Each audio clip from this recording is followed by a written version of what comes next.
नमस्कार, मी डॉक्टर कविता राणे. लक्षवेधीमध्ये आपल्या सर्वांचं स्वागत. आज शाळांबद्दल बोलायचंय. तुमच्या आमच्या मुलांचं आयुष्य घडवणाऱ्या शाळांबद्दल. शिक्षणाची दारं खुली करणाऱ्या शाळा म्हणजे आपल्या देशामधली एक क्रांतीच होती. गावगावच्या शाळांनी हा देश उभा करण्यामध्ये सगळ्यात महत्त्वाची आणि मोलाची भूमिका बजावली. गावातली शाळा ही गावातल्या मंदिरापेक्षा कधीही कमी नव्हती आणि गावातल्या शाळेतला शिक्षक हा देवाचंच दुसरं रूप. काळाच्या ओघामध्ये आता शाळा या व्यवस्थेचं रूपही बदलायला लागले. शाळा आता फक्त शिक्षणापुरत्या मर्यादित राहिलेल्या नाहीयेत. शाळा आता संस्था झाल्यात. या शाळांच्या नफ्या तोट्याची गणितं मांडली जातात. शाळा आता स्टेटस सिम्बल झाल्यात. त्या तुमची समाजातली पत ठरवतात. पण हे सगळे बदल होत असताना शाळा या मुळात शाळा राहिल्यात का? शाळा आणि मुलांमधलं नातं हे आनंदाचं, प्रेमाचं आणि आदराचं राहिलंय का?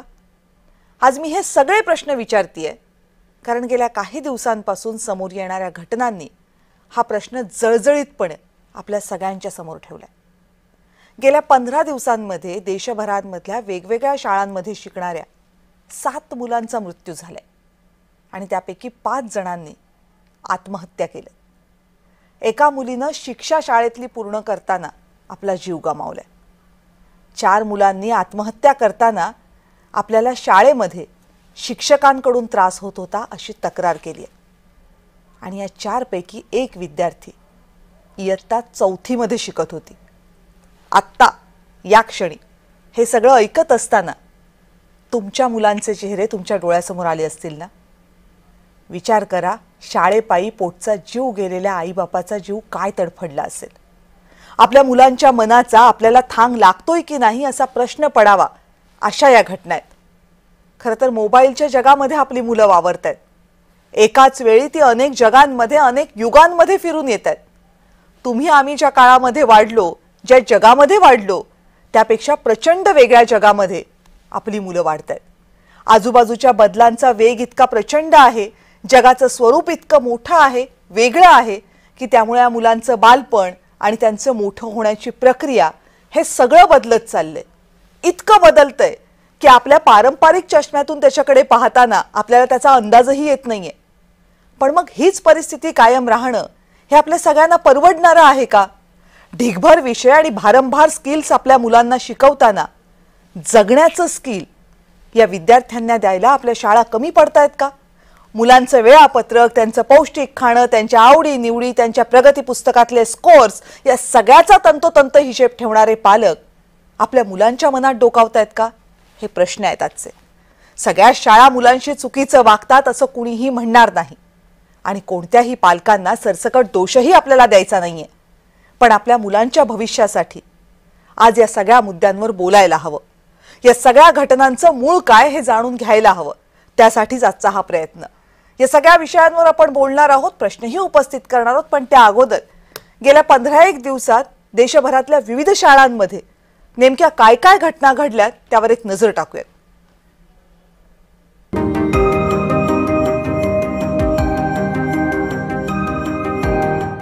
शाळेला आपण विद्येचं मंदिर म्हणतो.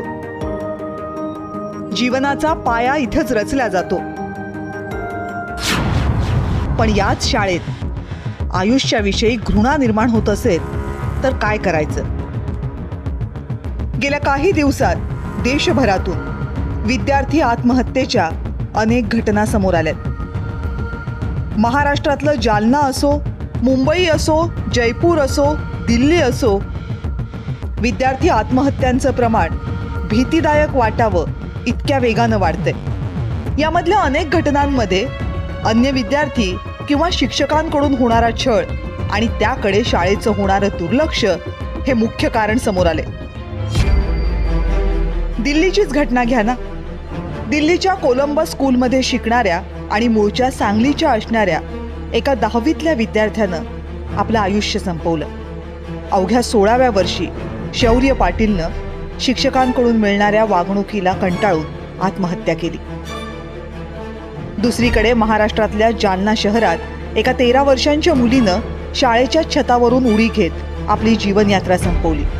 इथेही कारण तेच, शिक्षकांकडून होणारा मानसिक छळ.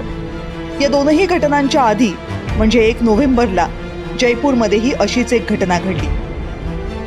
निर्जा मोदी नावाच्या CBSE शाळेत अमायरा नावाच्या 4थीतल्या विद्यार्थिनीनं शाळेतच आत्महत्या केली. वर्गातले काही विद्यार्थी तिला सतत चिडवायचे. अमायरानं वारंवार शिक्षकांकडे तक्रार केली, पण चिमुकल्या अमायराकडे कुणीच लक्ष दिलं नाही. ती मनातल्या मनात धुमसत राहिली. कुचंबणा वाढत गेली आणि एक दिवस अमायरानं आत्महत्या केली. अगदी 2च दिवसांपूर्वी पालघरच्या जव्हार भागात एक धक्कादायक घटना घडली. 4 किलोमीटर अंतरावरून पाणी आणायला सांगितलं आणि त्याला उशीर झाला म्हणून एका शिक्षकानं काही विद्यार्थ्यांना इतकं मारलं की ती शिक्षा पाहणारे इतर विद्यार्थी भीतीपोटी दिवसभर जंगलातच लपून बसले. महाराष्ट्रातल्याच वसईमधून 8 नोव्हेंबरला आणखी एक संतापजनक घटना समोर आली होती. 6वीतल्या विद्यार्थिनीला शाळेत यायला उशीर झाला म्हणून शिक्षिकेनं तिला 100 उठाबशा काढायला लावल्या. या विद्यार्थिनीला आधीच शारीरिक व्याधी आहे हे शिक्षिकेला माहीत होतं, पण तरीही तिनं तिला शिक्षा दिली, जी जीवघेणी ठरली. उठाबशा काढल्यावर काही तासातच या मुलीची प्रकृती बिघडली. त्यानंतर उपचारांसाठी तिला तातडीनं मुंबईलाही नेण्यात आलं, पण उपचारादरम्यान या मुलीचा मृत्यू झाला. या सगळ्या घटना पाहून प्रश्न एकच पडतो, या शाळा आहेत की बंदी शाळा? शाळेत खरं तर विद्यार्थ्यांचं आयुष्य बहरायला हवं, भविष्यासाठी ते सज्ज व्हायला हवेत, पण तसं व्हायच्या ऐवजी या विद्यार्थ्यांना शाळेतलं वर्तमानच नको वाटू लागलं तर आपल्या शिक्षण व्यवस्थेमध्ये त्रुटी आहेत हे नक्की. आता आणखी लाख मुलाचे जीव जाण्या अगोदर यात सुधारणा करण्याच्या दृष्टीनं पावलं उचलणं हे अत्यंतिक गरजेचं आहे. ब्युरो रिपोर्ट, जय महाराष्ट्र. आणि या सगळ्या मुद्द्याची विविधांगी चर्चा करायची आहे. त्यासाठी माझ्यासोबत आहेत मानसोपचार तज्ज्ञ शैलेश उमाटे. उमाटे सर, नमस्कार. नमस्कार मॅडम. नमस्कार. पुणे विभाग माध्यमिक शिक्षक संघाचे सचिव सचिन दुर्गाडे आपल्यासोबत आहेत. सचिनजी नमस्कार. नमस्कार. मुंबई विद्यापीठाचे माजी कुलगुरू डॉक्टर अरुण सावंत आपल्यासोबत आहेत. अरुणजी नमस्कार. नमस्कार. सामाजिक कार्यकर्त्या डॉक्टर आशा मिरगे आपल्यासोबत आहेत. आशाताई नमस्कार. नमस्कार. आणि सामाजिक कार्यकर्त्या वर्षाताई देशपांडे सुद्धा आपल्यासोबत आहेत. वर्षाताई नमस्कार. नमस्ते. आज ही सगळी चर्चा आयोजित करताना मनामध्ये खूप वेदना आहे, कारण आपल्या घरातलं एखादं मूल जे रोज शाळेमध्ये जातं, हसत खेळत जातं, तिथून ते त्याच्या नव्या आयुष्याची पावलं टाकत असतं, तिथूनच त्या मुलाचा मृतदेह घरी यावा, त्या मुलानं एखादी चिठ्ठी लिहिलेली असावी की त्याच्यामध्ये शाळेतल्या शिक्षकांना दोष दिलेला असावा, त्याच्या मनातल्या काही गोष्टी लिहिल्या गेलेल्या असाव्यात. हे सगळं कुणाही पालकाला किंवा ज्यांच्या घरात लहान मुलं आहेत त्या सगळ्यांसाठी ऍक्सेप्ट करणं सुद्धा कठीण आहे. आणि इतक्या सगळ्या घटना समोर आल्यानंतर या सगळ्याची कारणमीमांसा करणंही तितकंच गरजेचं आहे, म्हणून याबद्दल बोलणं आवश्यक आहे. अरुण सर, मला तर पहिल्यांदा सांगा की या ज्या सगळ्या घटनांबद्दल आम्ही आता बोललो, ज्या देशभरातनं समोर आलेल्या आहेत गेल्या अगदी काही दिवसांमधल्या, यांच्याकडे आता कसं बघावं? वेगवेगळ्या घटना म्हणून बघावं की एक मोठं आव्हान म्हणून पाहावं?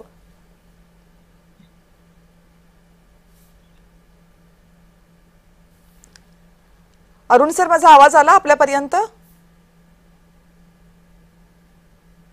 आला मला येतो आवाज. बर, माझा प्रश्न तुम्हाला असा आहे की या सगळ्याकडे कसं पाहावं? वेगवेगळ्या घटना म्हणून पाहावं की एक प्रचंड मोठं सामाजिक आव्हान म्हणून बघायचं? ठिकठिकाणच्या घटना जरी वेगळ्या असल्या तर एक मोठे सामाजिक आव्हान आहे. त्याला अनेक कारणं आहेत. पहिल्यांदा आपली शिक्षण व्यवस्था पूर्ण बदललेली आहे. हे अनुदानित शिक्षण आल्यापासून शाळांवरचं नियंत्रण संपलेलं आहे आणि त्याच्यामुळे शाळांमध्ये सुद्धा एक जीवघेणी स्पर्धा आहे. रिझल्ट चांगले लागले नाहीत तर शाळा बंद केल्या जातात. त्यामुळे अशा विनाअनुदानित शाळावरती किंवा इव्हन अनुदानित शिक्षकांची नेमणुका होत नाही. त्यांच्यावर सुद्धा प्रचंड प्रेशर असतो. इतर कामं करायला कर्मचारी नसतात, त्यांच्या नेमणुका नसतात. त्यामुळे शिक्षकांना मुलांकडनं सगळी कामं सुद्धा करून घ्यावी लागतात.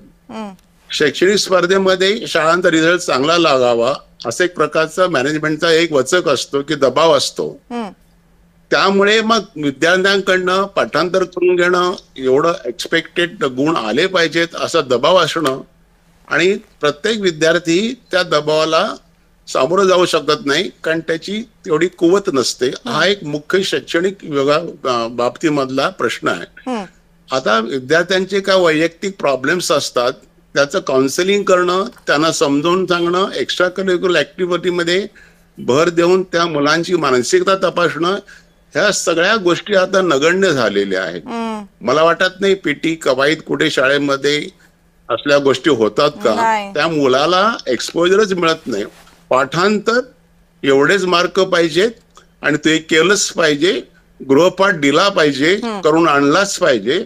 तो करताना त्या मुलावरती सर्व दबाव निर्माण होतो. त्याची परिस्थिती गृहपाठ करण्याची प्रत्येकाची नसते, मार्क मिळवण्याची कोपअप करण्याची क्षमता नसते. ह्या सगळ्या दबावामुळे एकूणच शैक्षणिक व्यवस्था आपण बदललेला आहे आणि त्यामुळे ह्या घटना घडत आहेत असं मला वाटतं. बरं, सचिन दुर्गाडेजी, आता या सगळ्या ज्या घटना बघितल्या त्यातल्या बहुतांश घटनांमध्ये काय झालंय तर शिक्षक विद्यार्थी संबंधांवर प्रश्नचिन्ह उपस्थित झाले.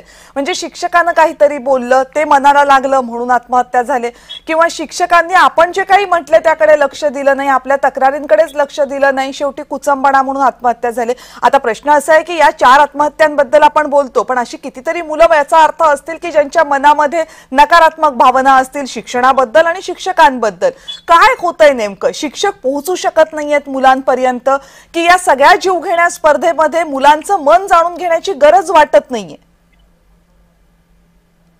सर्वप्रथम मी जय महाराष्ट्र न्यूज चॅनलचे या ठिकाणी आभार मानतो की हा अतिशय प्राधान्यानं सामाजिक प्रश्न आपण हातामध्ये घेतलेला आहे. याच्यामध्ये आपण जो काही मगाशी उल्लेख केला की शिक्षकांना ही जी काही सगळ्या भूमिका आहे की शिक्षणाच्या या प्रक्रियेमध्ये शिक्षक हा प्रमुख घटक आहे जो विद्यार्थ्यांच्या कनेक्टिव्हिटीमध्ये आहे. दुसरी गोष्ट, प्राथमिक, पूर्व प्राथमिक, माध्यमिक, उच्च माध्यमिक असे जे काही शिक्षण संवर्ग आपल्याकडे गट त्याच्यामध्ये आहेत त्याच्यामध्ये प्रत्येक मुलाची मानसिकता ही वेगळी आहे. पालक आणि शिक्षक या दोन्हींना जोडणारा दुवा शिक्षणाच्या माध्यमातून जर आपण पाहिला तर आजच्या धावपळीच्या युगामध्ये मुलांच्या वरती इतका प्रचंड प्रमाणामध्ये ताण आहे की त्या ताणाच्या विमोचनामध्ये खऱ्या अर्थानं तो विद्यार्थी गुरफटला जातो. एक शाळेमध्ये विद्यार्थी संख्या असणं आणि जास्त विद्यार्थी संख्येला कमी शिक्षक असणं त्याच्यामुळे शिक्षकांचा वर्कलोड वाढलेला असतो. परंतु एज अ शिक्षक म्हणून साने गुरुजींची विचारधारा कुठेतरी समोर आपल्याला परत एकदा बिंबवण्याची गरज आहे असं या निमित्तानं मला म्हणावं असं वाटतं. आज विद्यार्थ्याला मारलं, शिक्षा केली, म्हणजे मारणं आणि शिक्षा करणं हे 2 वेगवेगळे घटक आहेत. परंतु विद्यार्थ्यानं आत्महत्या केली, या आत्महत्येच्या कारण नक्की नेमकं काय होतं, कशा स्वरूपातलं होतं, काही 4 शिक्षकांची नावं त्याच्यामध्ये विद्यार्थ्यांनी जर लिहिली तर त्या ठिकाणी प्रशासनाची, मुख्याध्यापक म्हणून प्रशासन म्हणून त्यांची काय भूमिका होती याच्याकडे लक्ष का दिलं गेलं नाही. कारण आज पालकांनी आपला मुलगा गमावला हे अतिशय दुर्दैवी आणि वाईट आहे. परंतु या सगळ्या प्रक्रियामध्ये माननीय सावंत सर ज्या पद्धतीनं म्हटले की आपल्याकडची शिक्षण पद्धती ही बदलतीये.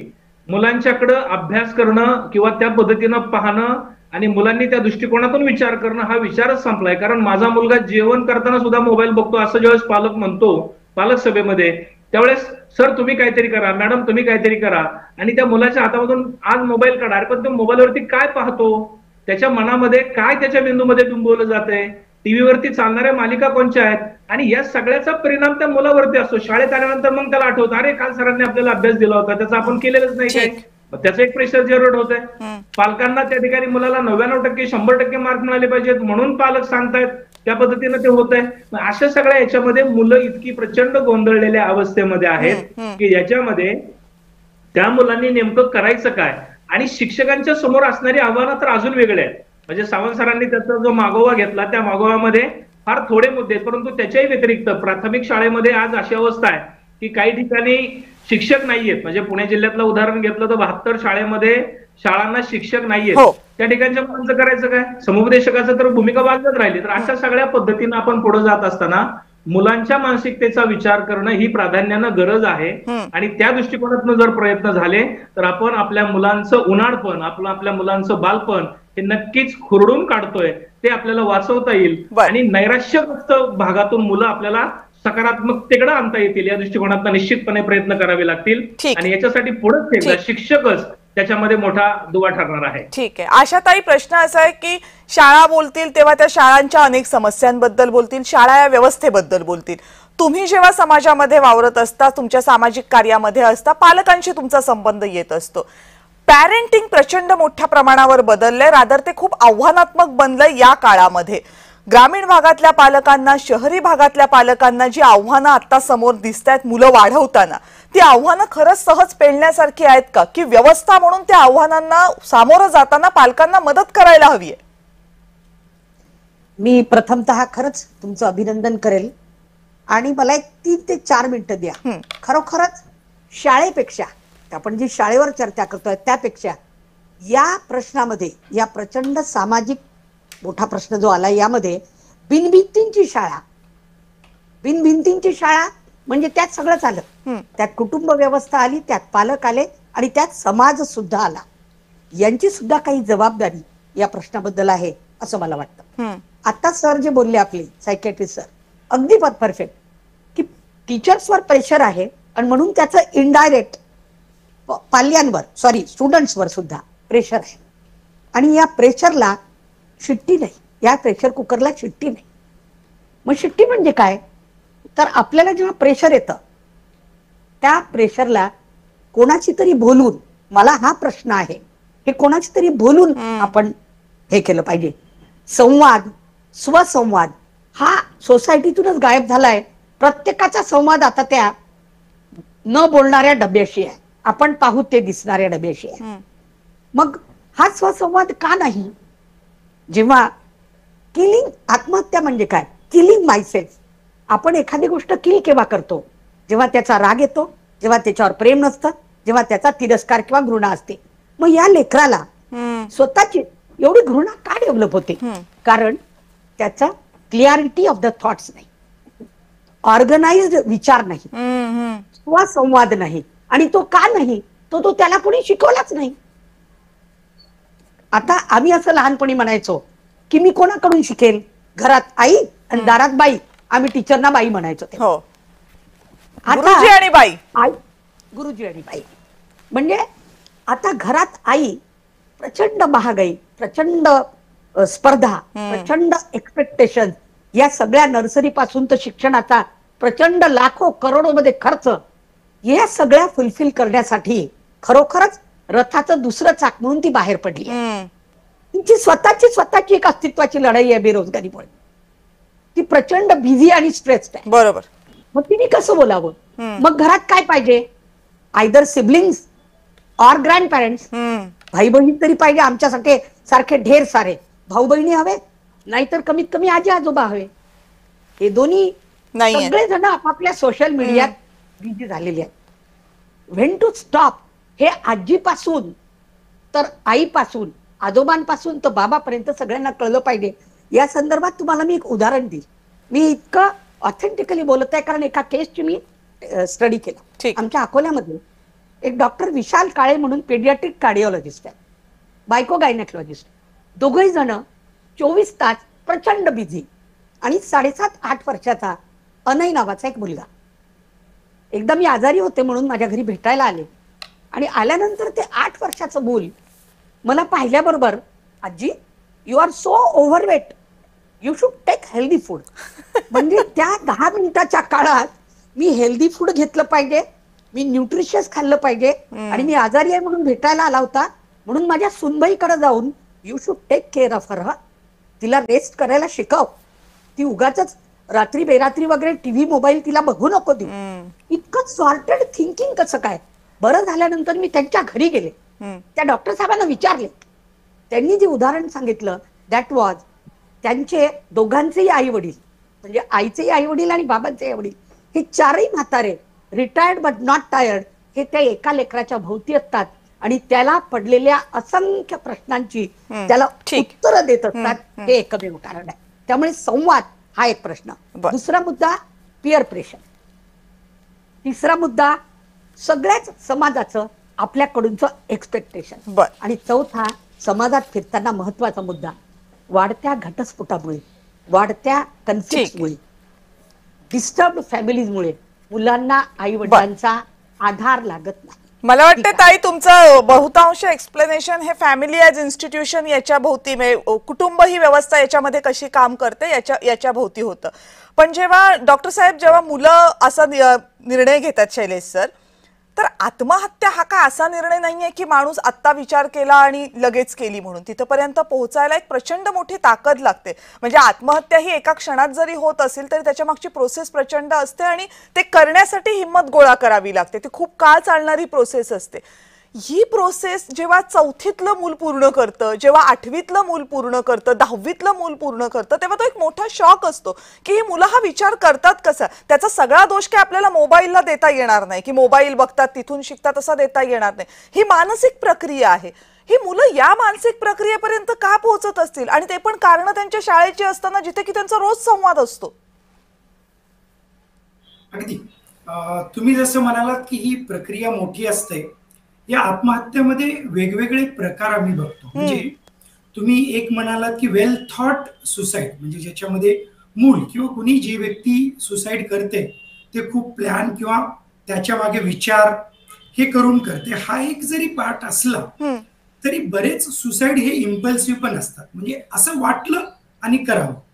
म्हणजे लगेच एखादी गोष्ट भेटली नाही, मला माझ्या आई वडिलांनी मोबाईल नाही दिलं किंवा माझ्यासारखं काही झालं नाही आणि मग मी सुसाईड करतो किंवा तशा प्रकारची धमकी देतो, अशा प्रकारचे इम्पल्सिव्ह सुसाईडही असतात. पण कशाही प्रकारची सुसाईड जरी असेल, म्हणजे ती इम्पल्सिव्ह असेल, वेल थॉट असेल, सुसाईड ही एक गंभीर समस्या आहे. आणि ती या मुलांमध्ये, म्हणजे आजचा विषय आपला असा आहे की ही या मुलांमध्ये, शाळकरी मुलांमध्ये का वाढते आणि त्याला आपण काय करायला पाहिजे, किंवा एक समाज म्हणून, कुटुंब म्हणून, शाळा म्हणून प्रत्येक लेवलवर आपण काय करायला पाहिजे ह्या चर्चेत आपण गुंतलेलो आहोत. तर ते गंभीर्य जर तुम्ही बघितलं तर एवढं जास्त आहे. म्हणजे काही तुम्ही फक्त उदाहरणं दिलं, म्हणजे प्रस्तावनेमध्ये एवढ्या छान पद्धतीने आपल्या तुम्ही महाराष्ट्रातल्या किंवा इकडच्या तिकडच्या शाळेतले उदाहरण दिलेत. पण जर आपण पूर्ण भारतातला विचार केला तर गेल्या 2-3 वर्षामध्ये 65% जवळजवळ हे आत्महत्या वाढत आहे. मोठं झालं प्रमाण. आणि ते फक्त मुलांमध्ये बरं का, शाळकरी मुलांमध्ये असं सांगतोय. बापरे. म्हणजे एकत्र तुम्ही जर आता स्टॅटिस्टिक्स बघितलं, जर वेळ असेल तर एक काही सेकंदात मी सांगतो. 2023 मध्ये 13,892 विद्यार्थ्यांनी सुसाईड केलेलं आहे. 2022 मध्ये 10,295. आणि हे एनसीआरबीचे स्टॅटिस्टिक्स आहेत. एनसीआरबी म्हणजे क्राईम ब्युरो जे आहे ते तुमच्या समोर आलेले आहेत. पण बरेच जे अटेम्प्ट केलेले असतात, म्हणजे डेथ नाही झाली, नुसतं अटेम्प्ट केली, तर असे बरेच विद्यार्थी अटेम्प्ट करणारेही भरपूर आहेत. म्हणजे एकंदरीत सुसाईडचा हा जो आकडा आहे हा खूप जास्त आहे. आणि समाज म्हणून, देश म्हणून याच्यावर गंभीरपणे चर्चा करणं आणि मार्ग काढणं ही आपल्या एक काळाची गरज आहे. ओके, बरोबर. कारण आणि बरोबर आहे की, आणि तुम्ही तर सांगितलात की ज्यांनी प्रयत्न केला असेल किंवा ज्यांनी केला याचे तरी आकडे किमान समोर येऊ शकतील. पण ज्यांच्या मनामध्ये हे आहे असे तर आणखीन किती चेहरे असू शकतील, किती जीव असू शकतील जे आपल्या समोर येणार पण नाही किंवा येतही नसतील. वर्षाताई, मला तुम्हाला फक्त थोडासा वेगळा प्रश्न विचारायचा आहे. म्हणजे आपण कुटुंब या व्यवस्थेबद्दल बोललो, आपण शाळा या व्यवस्थेबद्दल बोललो, आपण शिक्षण एकूण या मोठ्या परिघाबद्दल सुद्धा बोललो, मुलांच्या मनाबद्दल सुद्धा बोललो. पण या सगळ्यांना बांधणारा एक धागा असतो, तो म्हणजे व्यवस्था, सरकारी व्यवस्था, जिच्या या सगळ्यावर नियंत्रण असतं, या सगळ्याशी धागेदोरे गुंतलेले असतात. मुळात असे काही मुद्दे आहेत ज्याच्याकडे लक्ष द्यावं. शाळांकडे एक व्यवस्था म्हणून पाहावं, एक कोड असावा. पालकांना पालकत्व निभावताना नवीन येणाऱ्या आव्हानांना सामोरं जाण्यासाठी एक व्यवस्था असावी. या सगळ्याकडे आपली व्यवस्था, आपलं सरकार निदान डोळे उघडून बघतंय तरी काय, करणं दूर राहिलं. पटसंख्या कमी झाली म्हणून शाळा, सरकारी शाळा बंद करण्याचा निर्णय झालेला आहे. आणि चांगली शाळा कुठली, म्हणजे जे शिक्षक प्राथमिक शाळेमध्ये जाऊन शिकवतात. माझी आई प्राथमिक शाळेची शिक्षिका होती आणि मी तिच्याच शाळेत 4थी पर्यंत शिकले, जी नगरपालिकेची सरकारी शाळा होती. आणि चांगली शाळा कुठली मग, तर मी अवतीभोवती असे शिक्षक बघते की जी चांगली शाळा म्हणून प्रायव्हेट शाळेमध्ये आपली मुलं घालतात. आणि स्वतःच्या शाळेमध्ये इथं अनेक शिक्षक संघटनेचे पण लोक आहेत म्हणून मला तरी पण जबाबदारीनं सांगितलं पाहिजे, मोठ्या प्रमाणावर हे शिक्षक खरोखरीच शाळेत शिकवतात का, असतात का? तर शाळा बंद व्हावी म्हणजे खरं तर सगळ्या आत्ताच्या शैक्षणिक धोरणाच्या संदर्भामध्ये धोरण कसं चांगलं आहे असं सरकारने सांगितलंय म्हणून हे सांगत फिरतायत, पण यांना माहित नाही या पद्धतीच्या शैक्षणिक धोरणामुळे शाळा कॉलेजेस बंद होणार, बहुजनांचं शिक्षण पूर्णपणे संपणार. ग्रामीण भागातल्या ज्या शाळा, आता माझ्या जिल्ह्यातल्या ज्या शाळा बंद होतात त्याच्यामुळे मुलींच्या शिक्षणाची गंभीर समस्या निर्माण होणार. पण शिक्षणाच्या संदर्भामध्ये एवढा अवेअरनेस आहे की अगदी धुणं भांडी करणारी बाई असेल किंवा गॅरेज मध्ये काम करणारा कर्मचारी असेल, ते पोटाला चिमटे काढून हजार रुपये त्या स्कूल बसला देऊन ते तसले सूट बूट घालून तथाकथित बाजारू, म्हणजे शब्द फार घाण आहे पण अत्यंतिक धंदेवाईक, आणि याला सगळ्याला पॉलिटिकल सपोर्ट आहे. म्हणजे आशातही आवडणार नाही तुम्हाला, पण राजकीय पक्षाच्या नेत्यांचे कार्यकर्ते शाळा धंदा म्हणून काढून बसलेले आहेत. त्यांच्या बेकायदेशीर गोळा केले जाणारे पैसे मेडिकल कॉलेजेस पासून ते साध्या किंडर गार्डन प्ले स्कूल पर्यंत ज्या पद्धतीने ह्या लोकांनी शिक्षणाचा धंदा मांडलेला आहे, बाजारू झालेलं आहे शिक्षण. आणि काही बोलायला जावं तर तिथे असणाऱ्या शिक्षकांना सुद्धा कुठलंही ट्रेनिंग नाही, चाइल्ड सायकोलॉजीचा कसलाही अभ्यास नाही, क्वालिफिकेशन नाही, आणि कॉन्ट्रॅक्ट बेसिस आहे ते. ह्यांना स्वतःच्या कॉन्ट्रॅक्टची चिंता पडलेली आहे.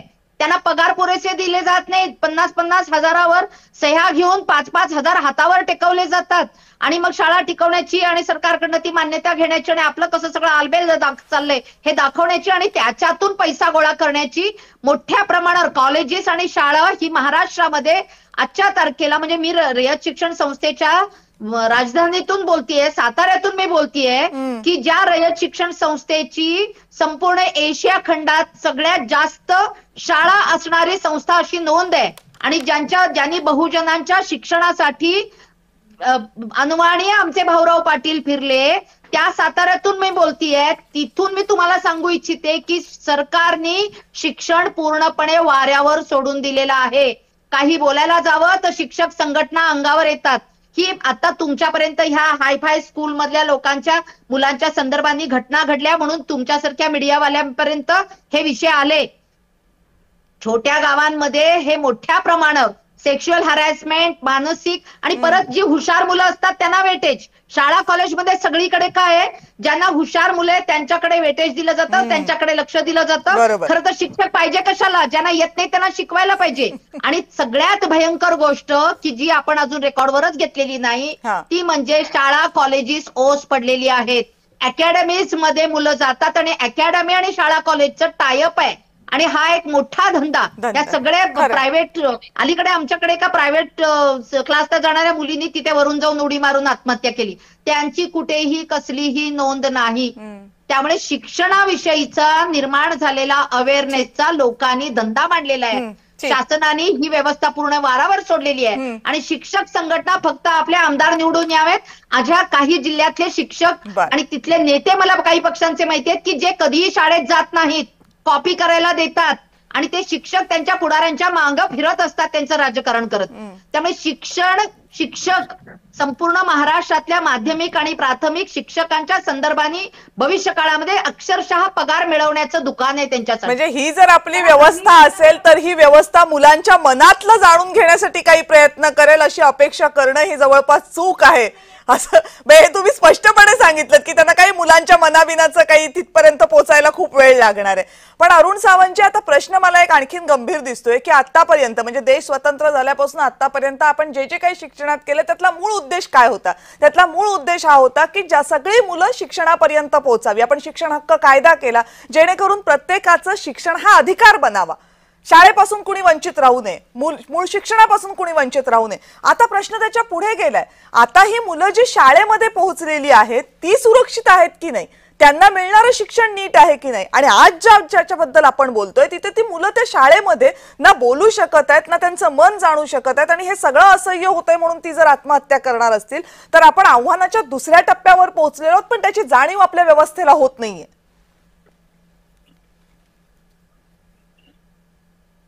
वर्षाताई ज्या म्हणाल्या ते सगळे मुद्दे 100% खरी आहेत. शिक्षणाचं बाजारीकरण झालेलं आहे. मंत्रालयामध्ये शाळेची परवानगी मागायला जी झुंबड झालेली असते. पूर्वी शिक्षण महर्षी होते, त्यांच्या संस्था होत्या, चांगले शिक्षक होते, ते एलिमेंट आता संपलेलं आहे. शाळा कोणा आपण देतो ह्याचा शासन स्तरावरती विचार केला जात नाही. त्याला राजकीय स्वरूप आलेलं आहे. कुठल्या पक्षाला किती शाळा द्यायच्या, कुठल्या पक्षाला किती महाविद्यालय द्यायचे, पण ते कोणाला द्यायचं ह्याचा विचार केला फक्त पक्ष पातळीवरती की राजकारण स्तरावरती वाटेल त्याला शाळा आणि महाविद्यालय दिली जातात. विद्यापीठाच्या बाबतीत परवानगी कशा दिल्या जातात याबद्दल आणि काय व्यवस्था द्या हा विषय आता नाहीये. पण विद्यार्थी शाळा असो की महाविद्यालय असो की IITs असो सगळीकडे आत्महत्या होत आहेत. त्यामुळे एकूणच व्यवस्थापन ऍक्सेस टू एज्युकेशन देताना सगळ्यांना शाळा दिल्या पाहिजेत हे धोरण ठेवणं, पण त्याबरोबर त्याचं व्यवस्थापन कसं असावं, शिक्षण संचालक, उपसंचालक, सहसंचालक ह्या लोकांची कर्तव्ये जी आहेत त्यांच्या निवडणुका आता दुर्दैवाने कशा होतात ते आम्हाला माहित आहे. त्यामुळे शिक्षण हे केंद्रित, सर्व केंद्रित, शिक्षण केंद्रित, व्यवस्थापन केंद्रित, संस्था केंद्रित हे असं राहिलेलं नाही. आणि या सगळ्या गोष्टींमध्ये भयंकर शाळा महाविद्यालय देण्यामध्ये आणि पण तिथे शिक्षण द्यायचं कोणी, शिक्षक हा एलिमेंट आता नाहीसा होत चाललेला आहे. शिक्षकाची पदसंख्या किंवा तो संच असायचा, त्या संचाला मान्यता देणं, त्या संचात ते विद्यार्थी आणि शिक्षक समीकरण बसवणं हे सगळं संपलंय आता. त्यामुळे काय होतं, ज्या मिळाल्या शाळा मग त्यांची स्पर्धा, माझ्या शाळेचा रिझल्ट कसा चांगला लागेल किंवा मी नाव झाल्यावरती माझी कॅपिटेशन फी कशी वाढेल ह्याच्याकडे संस्था चालकांचं आता लक्ष लागलेलं आहे. वर्षाताई म्हटल्याप्रमाणे धंदा झालेला आहे, ह्या मार्गाने धंदा चालतो. बरं, भयंकर फी घेऊन सुद्धा शिक्षकांना, मग ते महाविद्यालय असो, प्रोफेशनल एज्युकेशन असो की शालेय असो, शिक्षकाला पगार किती मिळतो? शिवाय ही टेम्पररी त्याची जागा पद टिकवणं त्याला हे अतिशय त्याच्यावर सुद्धा इतकं टेन्शन आलेलं आहे.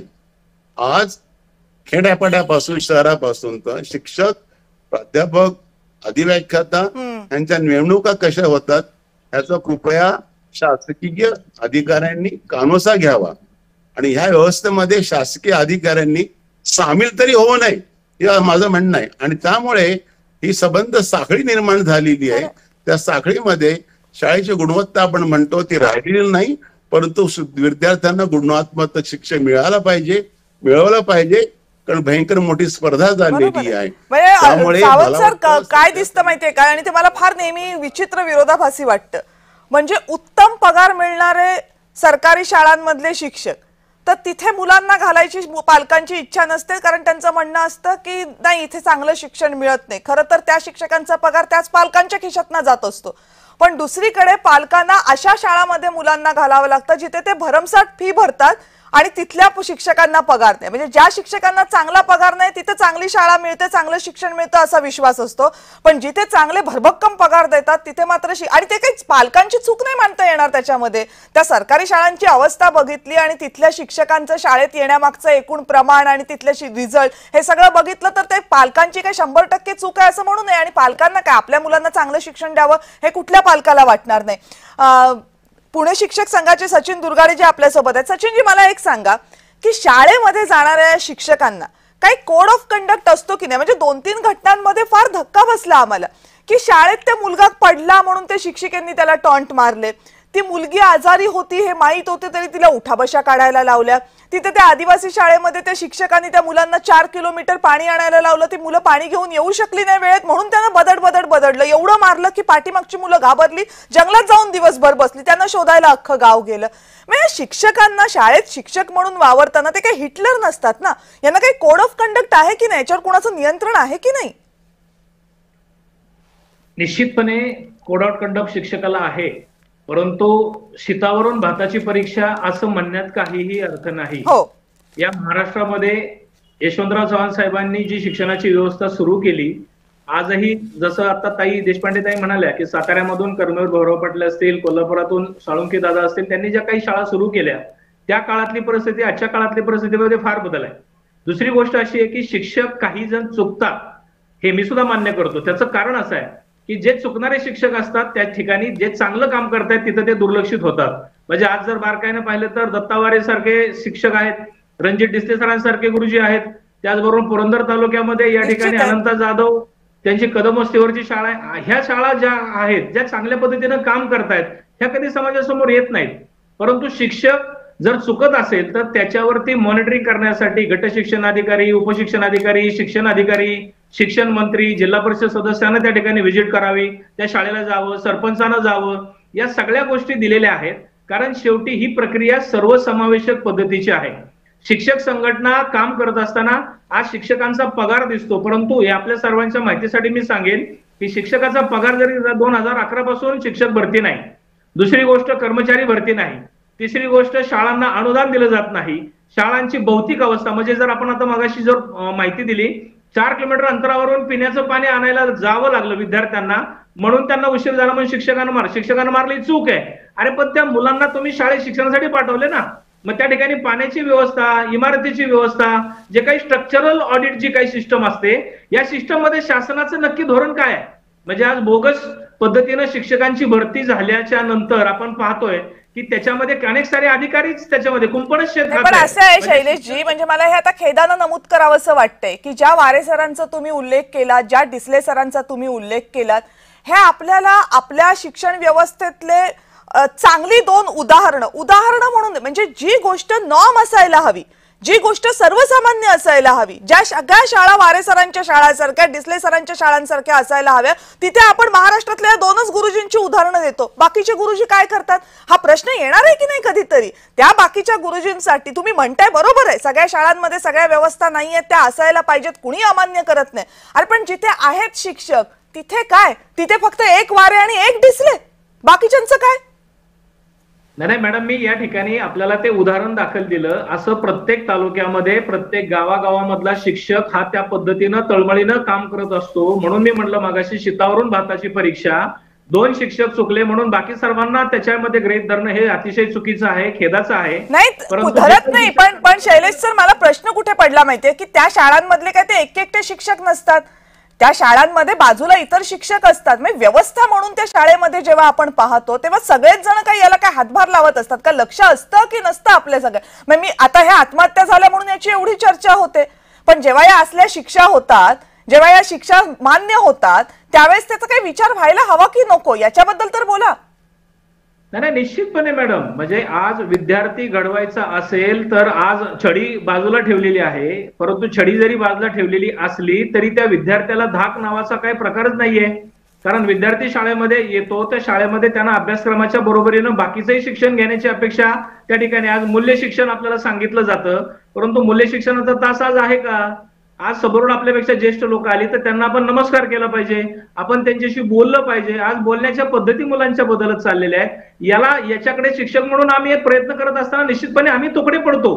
आणि या सगळ्या गोष्टींमध्ये सर्वसामान्य नागरिक हा चांगला भारताचा, उज्ज्वल भारताचा घडला पाहिजे अशी ज्यावेळेस अपेक्षा आपण करतो त्यावेळेस त्या विद्यार्थ्याच्या सामाजिक, सांस्कृतिक, कौटुंबिक अशा सर्व परिस्थितीचा विचार आणि शालेय परिघाताचा विचार या सर्व दृष्टिकोनातून होणं फार गरजेचं असतं. ते होत नाही. आणि त्या स्वरूपामध्ये शिक्षणाचं झालेलं खाजगीकरण आणि शासनाच्या दृष्टिकोनातून चालवल्या जाणाऱ्या शाळा याच्याकडे झालेलं दुर्लक्ष, या दोन्ही गोष्टींचा उहापोह करताना ज्यावेळेस आपण तुलना करतो सुविधेच्या बाबतची आणि ज्या ठिकाणी सुविधा नाहीत अशा ठिकाणी, म्हणजे आज शाळेमध्ये गेल्याच्या नंतर लाईट लावण्यापासून, लाईट तर काही शाळांच्या मध्ये नाही, पण झाडू घेऊन तो शिक्षक काम करत असतो, बेल देण्याचं काम करत असतो. एका शाळेमध्ये एकच शिक्षक शाळा ज्या ठिकाणी आहेत त्या ठिकाणची अवस्था जर आपण पाहिली तर अशा ठिकाणावर आपण विद्यार्थी चांगला घडवायचा प्रयत्न तो शिक्षक तळमळीनं करत असतो, परंतु तरीही त्या ठिकाणी त्याला शिक्षा केली म्हणून तो शिक्षक दोषी धरला जातो. अशा प्रसंगामध्ये शिक्षकांनी विद्यार्थ्याला जर शिक्षा केली नाही आणि करू नये या स्वरूपातलं धोरण असताना त्यानं वेळेवरती यावं, त्याचा ड्रेस कोड चांगला असावा, त्याच्याबद्दलचं काही दुमत नाही, परंतु या सगळ्या पातळीमध्ये तो शिक्षक आहे. म्हणून मी मगाशी म्हटलं की आपल्याला कुठेतरी परत एकदा साने गुरुजींची संवेदना आणि महात्मा फुले, सावित्रीबाई यांची जी काही असं सचिनजी, हे काय तुम्हाला कुठे आरोपीच्या पिंजऱ्यात उभं करण्याचा काही प्रयत्न नाही. हा ताई बोला. हा वर्षाताई बोला. वर्षाताई नाकारायचंच आहे. शासनाला ही सगळी व्यवस्था बंदच पाडायची आहे, हे आपण आधी समजून घेऊया सगळेजण. करायचं आहे, कारण त्याचं प्रायव्हेटायझेशन प्रायव्हेटायझेशन करायचं, लोकांनी आपलं आपलं बघून घ्यावं, आरोग्य पण आणि शिक्षण पण. त्यामुळे प्रायव्हेट दवाखान्यांमध्ये जावं, प्रायव्हेट शाळांमध्ये जावं, आणि सरकारने आपली जबाबदारी यातली नाकारलेलीच आहे. आणि त्यामुळे तिथे जे ह्या ट्रान्झिशन पिरियड मध्ये घडते त्याचा बळी विद्यार्थी जातोय, त्याचा बळी पेशंट जातोय, हे आपण समजून घेतलं पाहिजे. आणि म्हणूनच मी म्हंटल की असं काही त्यांना आरोपीच्या पिंजऱ्यात उभं करण्याचं हे नाहीये, फक्त असं आहे की जी व्यवस्था शिल्लक आहे ती तरी टिकवण्यासाठी प्रयत्न होत आहेत का, तिथल्या घटकांकडनं होत आहेत का, याच्याबाबतही आपल्याला विचार करावा लागेल. पण शैलेशजी, आता एक प्रश्न माझ्या मनामध्ये अजून आहे की ह्या सगळी ही व्यवस्थेमध्ये सगळा इतका आनंदी आनंद असताना शाळेमध्ये, शाळा या व्यवस्थेमध्ये, शिक्षण या व्यवस्थेमध्ये मानसोपचार तज्ज्ञ असावेत किंवा मुलांचं मन जाणून घेण्याची व्यवस्था असावी, त्यांना बोलतं करण्याची व्यवस्था असावी, हा आता नॉर्म आहे की ही लक्झरी म्हणावी, हे म्हणजे काहीतरी फारच मोठं बुवा असं म्हणावं अशी आपली परिस्थिती आहे? अगदी आता जेवढी आपली सगळी चर्चा झाली त्या चर्चामध्ये आपला मेन आज मुद्दा होता की विद्यार्थी आणि त्यांची सुसाईड. ओके, आणि त्यांची मानसिकता काय. तर या सगळ्यामध्ये आपल्याला चर्चेत एकंदरीत असं दिसतंय की कुठे गव्हर्नमेंट चुकतं किंवा शाळेमध्ये काय होतं किंवा शिक्षक कुठे चुकतात, या सगळ्या गोष्टी जरी आपण विचार केला तरी विद्यार्थी आणि विद्यार्थी मानसिकता ही फार इम्पॉर्टंट आहे. कारण सुसाईड आणि मेंटल हेल्थ इश्यूज ह्या त्या इंडिव्हिज्युअल विद्यार्थ्यामध्ये होत असतात. म्हणून मानसिकता किंवा मानसिक आरोग्य याला लक्झरी म्हणणं हे अतिशय वेगळी गोष्ट आहे, ती नीड आहे. नाही, माझं म्हणणं आहे की आपण ट्रीट तसं करतो का त्याला? बऱ्याच वेळेस ट्रीट करतात. हा फार महत्वाचा प्रश्न विचारलात तुम्ही. आता मी माझा वैयक्तिक काही अनुभव सांगतो. बऱ्याच शाळांमध्ये आम्ही स्वतः सायकॅट्रिस्ट, सायकोलॉजिस्ट म्हणून काही कार्यक्रम घेण्यासाठी जातो. म्हणजे विद्यार्थ्याबद्दलची मानसिकता, शिक्षकांची मानसिकता किंवा आत्महत्येचे प्रयत्न. बरेच शाळा रेफ्यूज करतात की याची आम्हाला गरज नाहीये, किंवा बऱ्याच शाळांमध्ये आज एक सायकोलॉजिस्ट नाहीये. जे नॉर्म आहे, सायकोलॉजिस्ट असणं हे नॉर्म आहे.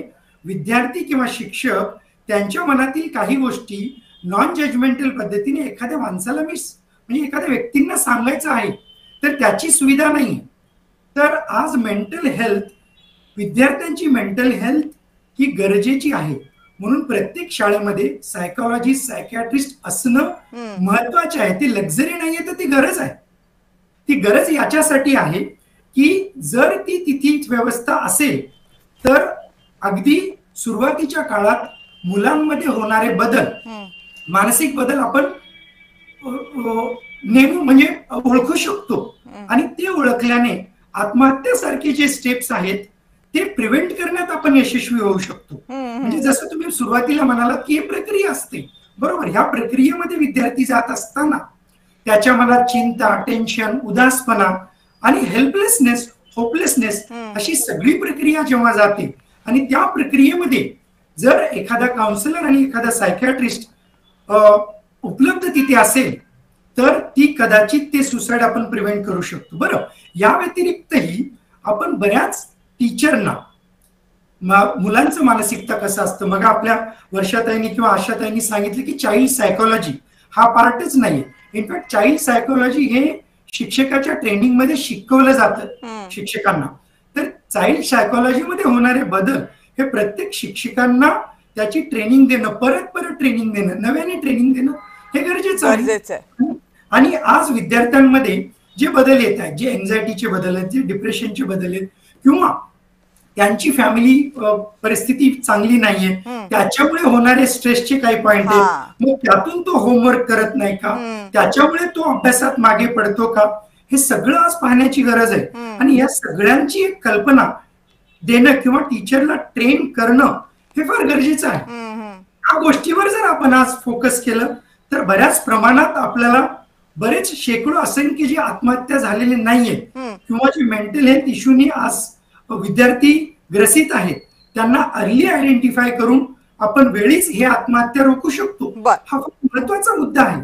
म्हणजे गव्हर्नमेंट कडून आज शिक्षकांना हे ट्रेन करणं, त्यांच्यासाठी 1 हफ्त्याची 2 हफ्त्याची ट्रेनिंग सुरू करणं हे गरजेचं आहे. आणि त्या अंमलात येईल असं पाहायला पाहिजे, नाहीतर फक्त आपले काय 2 मार्क्स लागतील किंवा सम क्रायटेरिया कुठेतरी टिक मार्क करायचे म्हणून ते पूर्ण केलं त्याचा काय उपयोग नाही. हा येते आशाताई, तुमच्याकडेच येते आणि तुम्हाला प्रश्नही मला विचारायचे आहे. आशाताई, तुम्ही सामाजिक कार्यकर्त्या जशा आहात, सामाजिक क्षेत्रात जशा वावरता तशा राजकीय क्षेत्रातही वावरता, खूप राजकीय नेत्यांशी बोलता.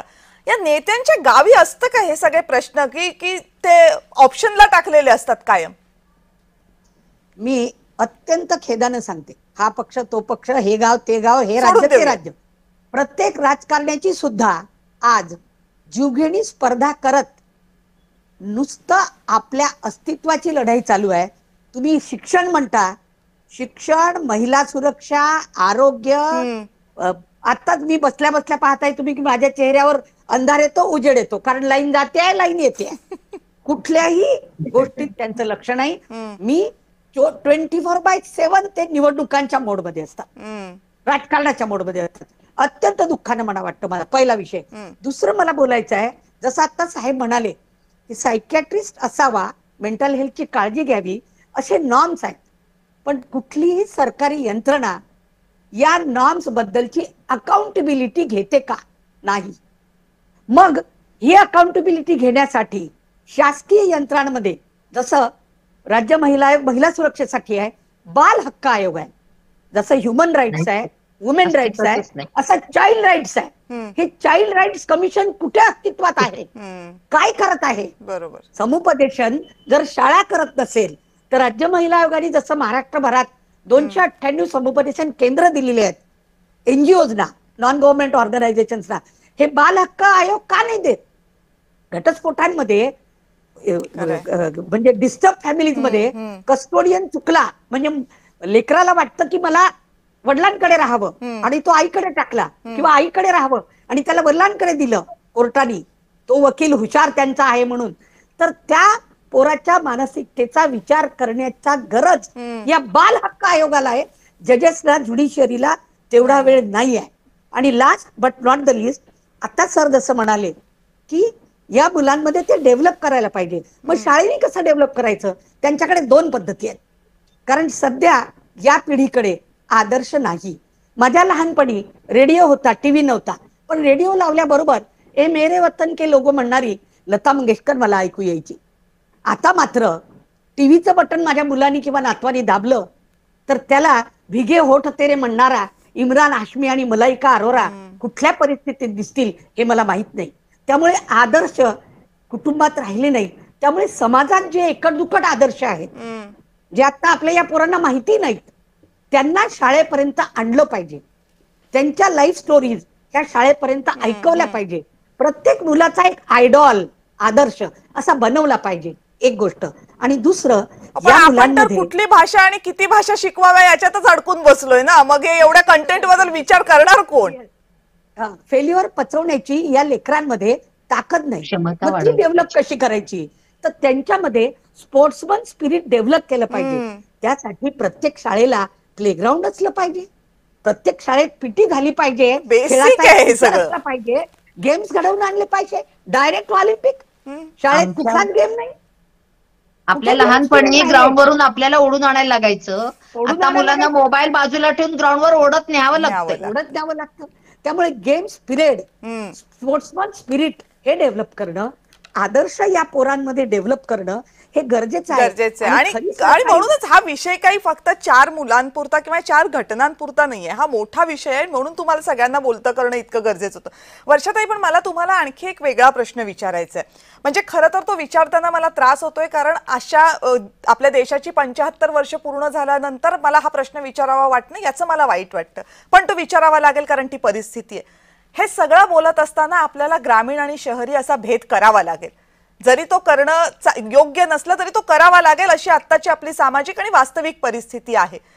आपण जेव्हा शहरांमध्ये म्हणतो की मानसोपचार तज्ज्ञ नाहीयेत, हे नाही, तेव्हा गावांमध्ये काय परिस्थिती असते? म्हणजे एक मूल आत्महत्या करायला 4थ्या मजल्यावर जातं, ती शाळा 4 मजल्यांची असते, आणि दुसरं मूल 4 किलोमीटर पाणी आणायला जातं.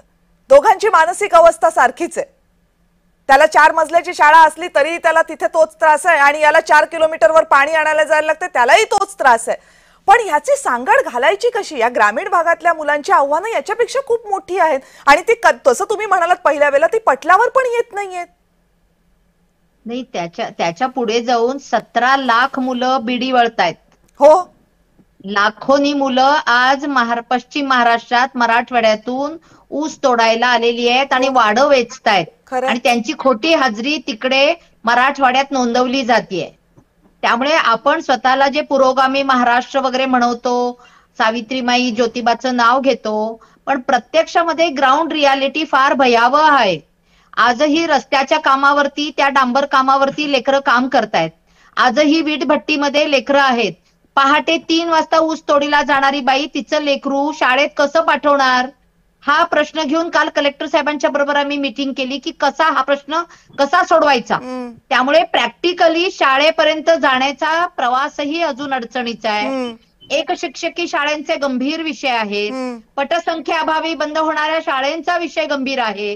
प्रायव्हेट शाळांमध्ये जाऊन होणारी पालकांचं जे प्रचंड आर्थिक शोषण होत आहे विदाउट रिसीट, कित्येक प्रकारे ह्याच शाळेतून दप्तर घ्या, त्याच शाळेतून बुट घ्या, त्याच शाळेतून पुस्तकं घ्या, इतक्या वह्या आणा, तितक्या आणा, ह्याच्यानी पालक बेजार झालेले आहेत. पोस्ट कोविड तर कष्टकरी लोकांची अवस्था आणखीन बिकट आहे आणि त्याच्यातही पालक फक्त मटेरियल गोष्टी देण्याकडे आहेत. पालकांना मुलं लेकरं काय बोलतायत ते ऐकायला, त्यांना समजून घ्यायला, त्यांच्यासोबत बसायला, आईला आणि वडिलांना आशाताई म्हणाली तसं वेळच नाहीये. त्यामुळे अशा सगळ्यामध्ये आपली आणि शेताची काळजी करतायत तेवढी सुद्धा लेकरांची काळजी करत नाहीयेत. पुढच्या भविष्यकाळासाठी पैसा गोळा करायला निघालेत, पण ज्यांच्यासाठी भविष्यात पैसा गोळा करताय त्या लेकरांचं काय म्हणणं आहे ते ऐकायला त्यांच्याकडे वेळ नाहीये. त्यामुळे पालक नीती नावाने आम्ही प्रयत्न करत होतो, ती पालक नीतीच कुठेतरी हरवलेली आहे. त्यामुळे शाळांमध्ये सायकोलॉजिस्ट असला पाहिजे सांगितलंय. चाइल्ड राईट कमिशन नाहीये, पॉशची समिती तिथे असायला पाहिजे, म्हणजे विशाखा समिती असायला पाहिजे. अशातही कुठेच विशाखा समिती नाही. बदलापूरच्या प्रकरणापासून कविताताई आम्ही झगडतोय महाराष्ट्रात की पॉश समित्या ऍक्टिव्ह नाहीत. म्हणजे आता फलटणमध्ये झालेल्या त्या डॉक्टर महिलेच्या आत्महत्येचा विषय असू दे किंवा बदलापूरमध्ये झालेली घटना असू दे किंवा आता या लेकराने केलेल्या आत्महत्या असू दे, पॉश समिती या शाळांमध्ये नाही. कोड ऑफ कंडक्ट नावाची, टीचर्स कोड ऑफ कंडक्ट नावाची गोष्ट विचारा, शिक्षकांच्या प्रशिक्षणामध्ये शिकवली जाते का? कोड ऑफ कंडक्ट आहे त्यांच्यासाठी आणि ते इथं नाहीये. इंटरनॅशनली युनेस्कोनी आणि युनिसेफनी मिळून बनवलेलं, भारत सरकारने सही करून एक्सेप्ट केलेलं national level code of conduct आहे शिक्षकांसाठी, पण त्याचं कुठल्या शिक्षकालाही माहिती नाहीये. त्यामुळे जाणीवपूर्वक आपण शासन म्हणून आरोग्य, म्हणजे श्रीलंकेसारख्या छोट्या देशामध्ये शिक्षण आणि आरोग्य युनिव्हर्सल आहे आणि त्यांची जबाबदारी आहे त्यांच्या शासनाची. छोटं राष्ट्र आहे आपल्या शेजारचं. तिथे आमच्याकडच्या मंत्र्याला आजार झाला की आमचा मंत्री तिथे लीलावतीला ऍडमिट होणार आणि आम्ही इकडे सिव्हिल हॉस्पिटलमध्ये बेड मिळता मेलो कोविडमध्ये. हा आम्ही अनुभव घेतलेला आहे. युनिव्हर्सल हेल्थ आणि युनिव्हर्सल एज्युकेशन आणि क्वालिटी एज्युकेशन देणं ही शासनाची जबाबदारी असली पाहिजे. ह्युमन राईट आहे आणि त्याच्यासाठी झगडलं पाहिजे आपल्याला. त्याच्यासाठी झगडलं पाहिजे. तुम्ही तो झगडता आणि तुमच्या शब्दांमधून तुमची ती तळमळ आणि तो झगडा दिसतोय. म्हणजे खरं तर काय आहे की शिक्षण हा काही छोटा विषय नाहीये.